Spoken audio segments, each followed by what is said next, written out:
هدف فراماسونری دقیقاً چیه؟ این سوالیه که ذهن خیلیا رو درگیر به خودش کرده. خب همه مردم میدونن که فراماسونری یه جور تشکیلاته که قدرت نفوذ زیادی داره و پر از اسراره. اما اونها نمیدونن که هدف این تشکیلات دقیقاً چیه و توی جلسات و مراسم‌های اونا چی میگذره.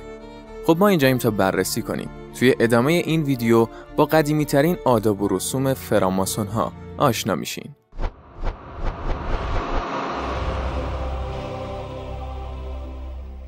درود بر شما، مهزیار هستم و این کانال مهزیاری هست. باز هم با یه قسمت دیگه از ویدیوهای تاریخ فراماسونری برگشتیم. من سعی میکنم که توی این ویدیوها چیزی رو از قلم نندازم و همه نکات مهمی که هست رو به شما عزیزان ارائه بدم. لازمه که بدونید اطلاعاتی که توی این ویدیوها ارائه میدم بر اساس کتاب شکستن رمز فراماسون از رابرت ال دی کوپر، مسئول لوژ بزرگ ماسونی اسکاتلنده. اگر این سبک ویدیوها رو میپسندین همین الان ویدیو رو لایک کنید و کانال رو سابسکرایب کنید تا ویدیوهای بعدی رو از دست ندین. بریم سراغ اصل مطلب. خب ببینید، ماهیت تشکیلات فراماسونری چیزیه که هیچ جا به صورت واضح بیان نشده. یعنی ما میبینیم که توی قرون وسطا یه عده‌ای جمع شدن و گروه‌های اسرارآمیزی برای خودشون تشکیل دادن که هیچ کسی رو به غیر از سنگ‌تراشان توی این گروه‌ها راه نمیدادن. برای همین همیشه برای غیر سنگ‌تراش‌ها سوال بوده که توی این جلسات و مراسم‌های اونا چی میگذره و چه رازی بین اونها رد و بدل میشه. خب فراماسونری نوین، چیزی که الان باهاش سر و کار داریم، یه جور تشکیلات برای حفظ آداب و رسوم پیشینیان فراماسون‌ها هست. یعنی دقیقاً همون آیین‌ها و مراسم‌هایی که ماسون‌ها توی قرن 18 میلادی داشتن رو تکرار میکنن. آمریکایی‌ها یه تعریفی برای فراماسونری دارن که به این صورته: فراماسونری تلاش میکند افراد نیک را نیکتر سازد، اما نمیتواند افراد بد را نیکو نماید. اما انگلیسی‌ها و اروپایی‌ها جور دیگری فراماسون رو تعریف میکنن و میگن فراماسون یک نظام اخلاقی غریبه که مصدور در استعاره‌ها و مشهود در نمادها. اما این تعریف هم باز تعریف خوبی نیست، چون مربوط میشه به بیش از 150 سال پیش که کلاً ادبیات توی اون زمان متفاوت بوده. مثلا همین واژه غریب که توی این تعریف به کار رفته معنی عجیب و غریب نمیده، بلکه معنی اون منحصر به فرد و خاص هست. پس تعریف امروزی تر فراماسونری میشه یه همچین چیزی: فراماسونری اخلاق را به شیوه خاص با بکار بردن متون استعاری برای روشن‌تر کردن جنبه‌های خاص و با استفاده از نمادها به عنوان ابزار بصری تعلیم می‌دهد. پس متوجه شدیم که فراماسونری یه جور مکتب برای تعلیم اخلاق حرفه‌ایه، اون هم به وسیله استعاره‌ها و نوعی نمادگرایی که توی پارت قبلی و هرمسی‌گرایی اون رو کامل بررسی کردیم. اما باز هم این اطلاعات برای کسی که میخواد از ماهیت فراماسون با خبر باشه کافی نیست. پس بیایید با هم بررسی کنیم که اصلاً داخل این لوژها و مراسم‌های مختلف چه خبر بوده. اگر یادتون باشه توی پارت دوم گفتیم که چطور ویلیام شاو یا همون پدر فراماسون با تعیین 2 اساسنامه به اسم اساسنامه‌های اول و دوم شاه برای فراماسون‌ها توی سالهای 1598 و 1599 تحول بزرگی توی فراماسونری ایجاد کرد. همونطور که توی اون ویدیو گفتیم، اساسنامه دوم شاه یه نوع فن حافظه بود برای به یاد داشتن آداب و رسوم و تعالیم فراماسونری که همه ماسون‌ها باید با استفاده از این فن تمام آیین‌های فراماسونری رو حفظ می‌کردن و هیچ نوع کتاب راهنمایی وجود نداشت که اونها این قوانین رو مطالعه کنن. به خاطر همین این آیین‌ها مکتوب نبودن و ما نمی‌دونیم که دقیقاً چی بودن. اما با استفاده از منابع گسترده‌ای که داریم میتونیم تا حدی با قطعیت حدس بزنیم که چی بودن. قدیمی‌ترین آداب و رسوم فراماسونری که توی نسخه‌های خطی وجود دارن و مکتوب شدن از خانه ثبت ادینبورگ میان. این منبع برمیگرده به سال 1696 میلادی. 2 تا دیگه از این نسخه‌ها وجود دارن که چند سال بعد از نسخه خانه ثبت ادینبورگ منتشر شدن. اما این 3 نسخه از لحاظ کلی تفاوت خاصی با هم ندارن. وقتی دقت میکنیم میبینیم که ویلیام شاه مخالف این بود که آیین‌ها و مراسمات رو بنویسن و خیلی تاکید داشت که ماسون‌ها باید اونها رو به خاطر بسپارن. اما احتمالاً غیر سنگ‌تراشانی که بعدها به فراماسون‌ها ملحق شدن باعث شدن که این مراسمات مکتوب بشن، چون به احتمال زیاد این تاکید شاه برای این بوده که بیشتر سنگ‌تراشا بی‌سواد بودن و نمیتونستن بخونن و بنویسن، اما غیر سنگ تراش‌ها از پس این کار برمی اومدن. یا اینکه اصلا فراماسون‌های جدید صرفاً می‌خواستن از شیوه نوین خودشون استفاده کنن و دستورات شاه رو قدیمی می‌دونستن. به هر حال این آیین‌ها نوشته شدن. به طور کلی این آداب و رسوم شامل 2 بخش بوده. بخش اول نوعی پرسش و پاسخ 16 سالی بود که برای اطمینان از ماسون بودن یک شخص ازش پرسیده می‌شده. دقیقاً همون چیزی که توی اساسنامه دوم شاه می‌بینیم. و بخش دوم این مراسم تبدیل شدن به یک نوآموز و عضو فراماسونری رو داره. اما هدف از این بخش اول یعنی پرسش و پاسخ دقیقاً چی بوده؟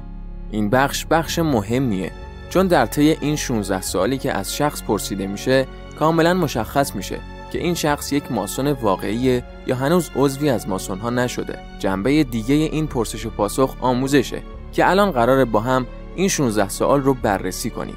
سوال اول: آیا شما یک ماسون هستید؟ جواب: بله. این جواب باید صریح و قاطع باشه. اگر جواب سوال نبود، خب طبیعتاً دیگه 15 سوال بعدی از اون شخص پرسیده نمیشه. سوال دوم: چگونه میتوانم این را بفهمم؟ جواب: شما آن را در زمان و مکان مناسب خواهید فهمید. این نوع جواب برای زمانیه که تعدادی غیر ماسون هم توی جمع حضور دارن. اگر توی جمع فقط ماسون ها بودن، با یه سری علائم و نشانه های ماسونی میشه جواب داد. سوال سوم: اولین نکته چیست؟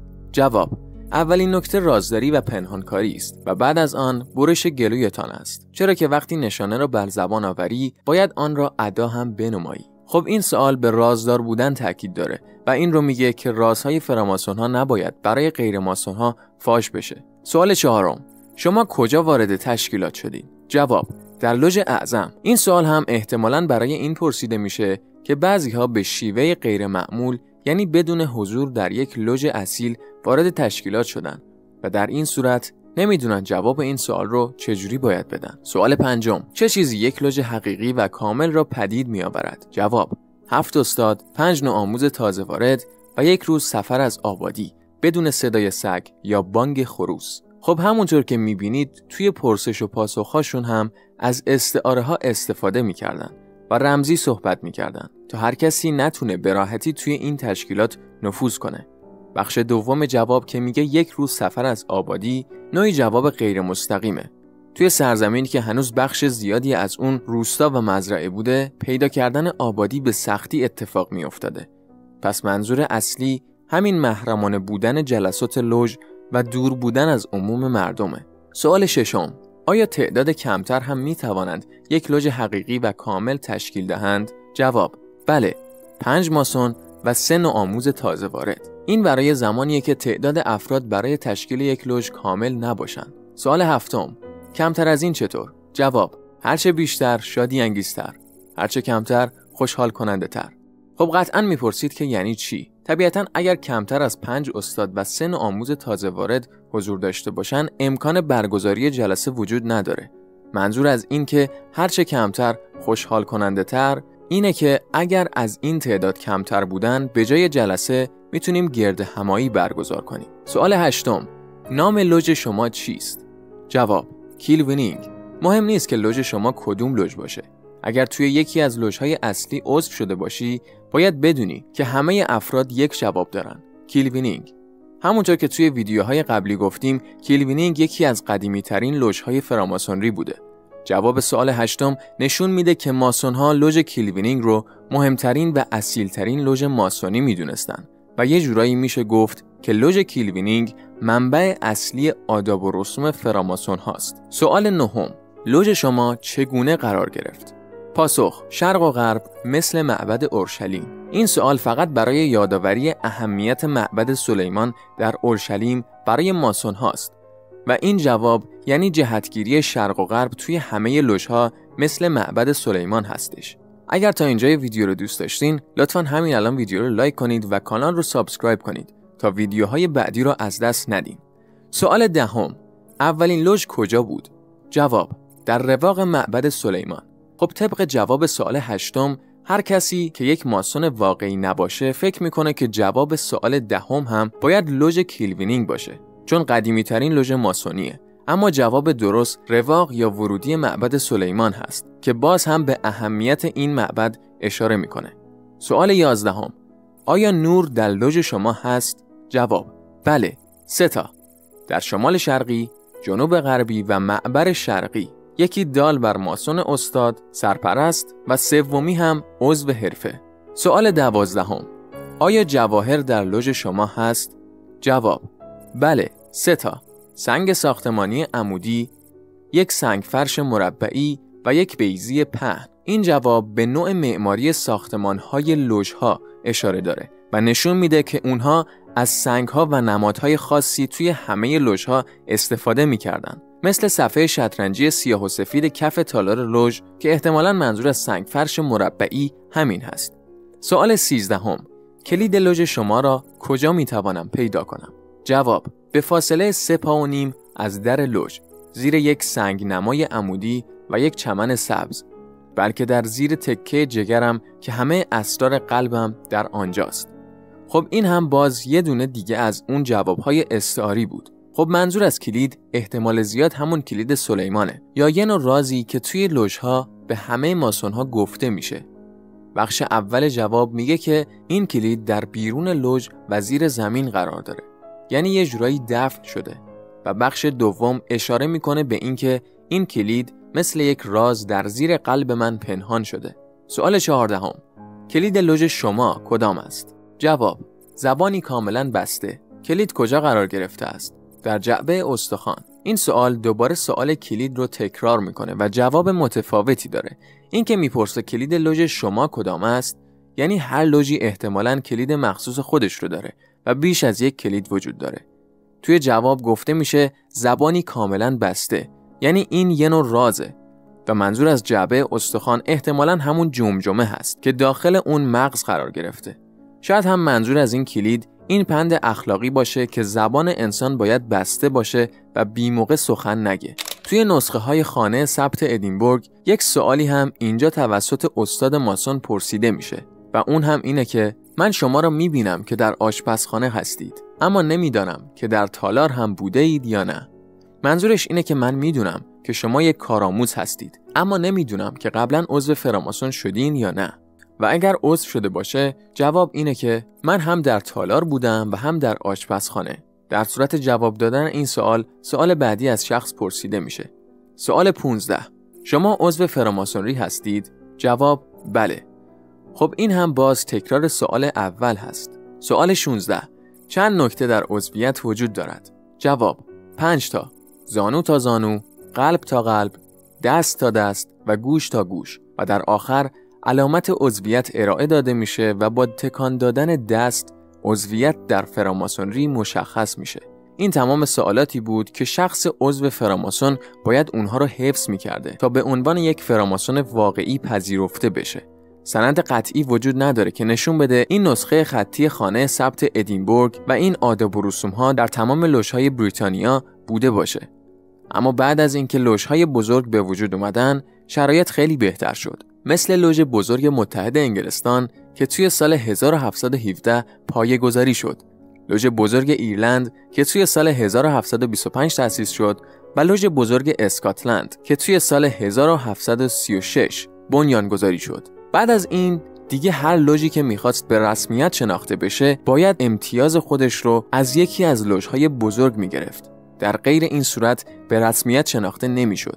وقتی جورج واشنگتن توی سال 1752 در ویرجینیا فراماسون شد، لوژی که به وسیله اون پیوست توی فردریکسبورگ هیچ امتیازنامه یا مجوزی نداشت. برای همین جورج واشنگتن رو ماسون واقعی نمیدونستن. اما بعد از 6 سال این لوژ با درخواستی که داد، لوژ بزرگ اسکاتلند به اون مجوز و امتیازنامه رو داد. پس جورج واشنگتن در واقع یک فراماسون اسکاتلندی حساب میشه. در پی ایجاد اولین لوژهای بزرگ، اولین قوانین و مقررات فراماسونری که بدون در نظر گرفتن سنگ تراشان بود رو جیمز اندرسون توی سال 1723 نوشت که توی ویدیوهای بعدی جزئی تر این قوانین رو بررسی میکنیم. بعد از تشکیل لوژهای بزرگ، تحولات عظیمی توی فراماسون به وجود اومد و باعث انفجاری از لوژهای به وجود اومده توی انگلیس و ایرلند و اروپا و خیلی زود توی آمریکای شمالی شد. تعدادی فرقه مثل فرقه سلطنتی اسکاتلند، رویال آرک و شوالیه‌های معبد به وجود اومدن که هنوز هم این فرقه ها وجود دارن، اما تعدادی از اونها از بین رفتن. این تحولات باعث شناخته شدن محبوبیت بیشتر فراماسونری بین مردم شد. هنوز هم توی فراماسونری این آداب و رسوم قدیمی که داشتن اهمیت زیادی برای اونها داره و زنده نگه داشتن این مراسمات رو الزامی میدونن، چون اینها رو نوعی وسیله میدونن برای تعلیم درس‌های اخلاقی و تعالیم ماسونی و تواریخ سنتی به اعضای جدید ماسونی. ممنون از توجه شما. بدرود.